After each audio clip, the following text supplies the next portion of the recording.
এটা গৌৰৱৰ দিন আমাৰ জলঠেংপাৰ গাঁৱৰ পৰা জোনমণি চৰণীয়া মানে BDS কমপ্লিট কৰি আহিলে ডেন্টিষ্ট ডক্টৰ হিচাপে ওলাই আহিলে গাঁওখনৰ প্ৰাইমাৰী স্কুল আৰু ইয়াৰ পিছত আমাৰ অঞ্চলখনৰ নাওকাটাৰ যি বালিকা উচ্চ মাধ্যমিক বিদ্যালয় আছে তাতে পঢ়া শুনা কৰিছিলে গতিকে তেখেতৰ মানে যিটো জীৱন যাত্ৰা খুবেই জটিল আছিলে কিন্তু তাৰ মাজেদিও পঢ়া শুনা কৰি পেলাই আজি তাই ডক্টৰ সম্পূৰ্ণ মানে কোৰ্সটো সম্পূৰ্ণ কৰি আহিল গতিকে আমাৰ জাগাৰ কাৰণে গৌৰৱৰ কথা আৰু এনেকুৱা ঠাইৰ পৰা ডক্টৰ হোৱা আৰু এনেকুৱা পৰিয়ালৰ পৰা ডক্টৰ হোৱাটো নিশ্চয়কৈ আমাৰ সবৰ কাৰণে মানে প্ৰেৰণাদায়ক এইটো আমাৰ সকলোকে প্ৰেৰণা কৰে এই পৰিয়ালৰ পৰা বা সেই অঞ্চলৰ পৰা এনেকুৱা ধৰণৰ আমাৰ গাঁৱৰ সাধাৰণ বিদ্যালয়ৰ পৰা পঢ়া শুনা কৰি যে ডক্টৰ হ'ব পাৰে আজি সেইটো এটা বিশ্বাস আত্মবিশ্বাস অঞ্চলৰ সবকে পাই আনি দিছে গতিকে তাৰ কাৰণে জন্মনিক আজি আমি অলপ সম্বৰ্ধনা জনাইছো আৰু কি কয় এটা গৌৰৱৰ উৎসৱ পাতিছো বিহুৰ নামত একেলগে একলগ হৈ পালে সেইটোৰ নামতে সবে মিলি ফালে এসাজ খোৱা মানে ইয়াত বাকি একো নাই জন্মনি আছে ইয়াতে মইতো পাব্লিক মেন মই ৰাইজৰ মানুহ সৰু বয়সৰ পৰাই মই ৰাইজৰ নামতে ওলাইছো মই যেতিয়া মানে কি কয় তোমাৰ হাই স্কুল চূড়ান্ত পৰীক্ষা কমপ্লিট কৰিলো তাৰ পিছতে মই ৰাজহুৱা জীৱনতে আছো আজিলৈকেও ৰাজহুৱা জীৱনটো ৰাজনৈতিক জীৱন মানে ৰাজহুৱা জীৱন বাটে ঘাটে যতে যাকে যি পাওঁ যদি ক'বাত কিবা পাৰো সহায় কৰিছো কিবা যদি কোনোবাই এডভাইস বিচাৰিছে এডভাইস দিছো ঠিক তেনেকুৱা ধৰণৰ মানে বিভিন্ন সময়ত বিভিন্ন ধৰণৰ মানুহক লগ পাই আহিছো জন্মনিকো তেনেকুৱাকৈ জন্মনিটো মই লগ পোৱাই নাছিলো তেওঁৰ মা দেউতাক লগ পাইছিলো তেওঁলোকে জন্মনিৰ বিষয়ে কৈছিলে আৰু তেতিয়া তাত পঢ়া শুনা কৰাৰ ক্ষেত্ৰত ঘৰখনৰ অকণমান মানে অভাৱৰ কথাটো কৈছিলে আৰু তেতিয়া মই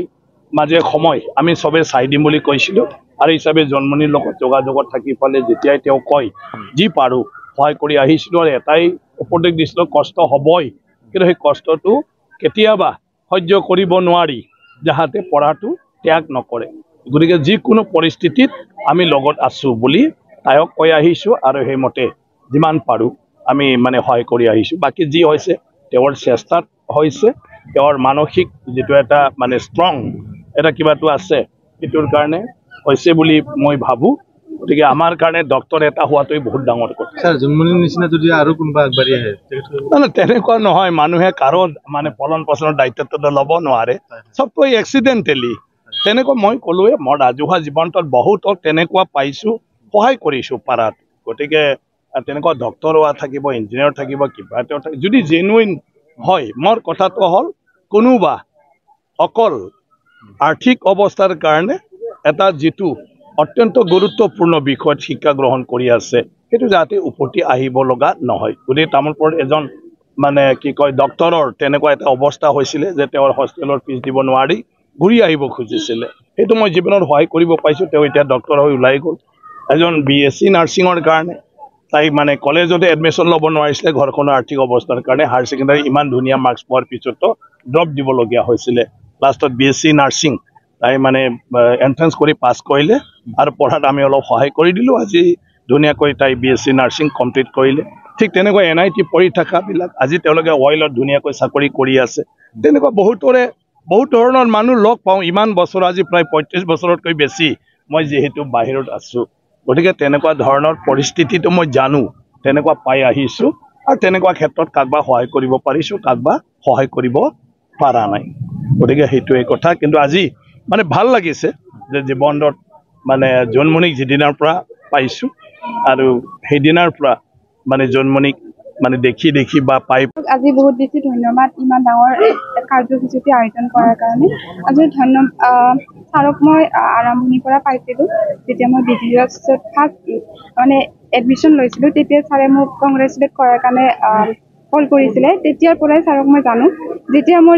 যিকোনো কিবা অসুবিধা হয় তেতিয়া মই ছাৰক ডাইৰেক্টলি মেছেজ কৰোঁ ছাৰে কেতিয়াবা মানে ছাৰক তেনেকৈ কণ্টেক্ট ৰাখি আছিলোঁ ছাৰে সদায় মোক তেনেকৈ হেল্প কৰি আহিছে BDSৰ ক্ষেত্ৰত আচলতে BDSটো বহুত বেছি কষ্টলি হৈ যায় জাৰ্ণিটো সেইটো ক্ষেত্ৰত মোৰ দৰে সাধাৰণ ছোৱালী এজনী মানে তেনেকুৱা ক্ষেত্ৰত মানে পঢ়াটো মানে ইমানো সম্ভৱ নহয় সেইটো ক্ষেত্ৰত মোক ছাৰে সদায় হেল্প কৰি আহিছে ছাৰক মই ইয়াৰ যোগেৰে বহুত বেছি ধন্যবাদ মই মোৰ মা দেউতাই সদায় মোক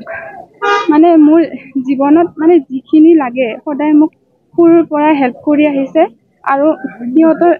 মানে নিজৰ যিখিনি চেক্ৰিফাইচ কৰি হ'লেও মোক সদায় মানে জীৱনত যি লাগে যি পঢ়িব বিচাৰোঁ তাৰ কাৰণে মোক সদায় ছাপোৰ্ট কৰি আহিছে প্ৰথমতে মোৰ মা দেউতাক সদায় মই তেনেকুৱা ধৰণৰ মা দেউতা পোৱাৰ কাৰণে বহুত বেছি ধন্যবাদ